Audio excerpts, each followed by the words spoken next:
तैयार हो? खान साहब इस दफा हम आएंगे, वो मडियाला जाएंगे, हथियारों के साथ आएंगे।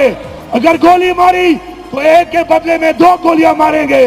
मारेंगे नहीं बल्कि ठोकेंगे। ठोकोगे, हाथ उठाओ। ठोकोगे, अपना हक लोगे, हक के लिए लड़ोगे, आगे बढ़ोगे। सबका जिगरी सबका यार, सबका जिगरी सबका यार।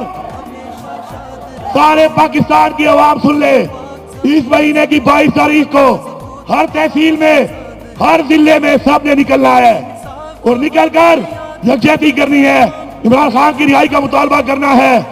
हर शख्स की जिम्मेदारी है।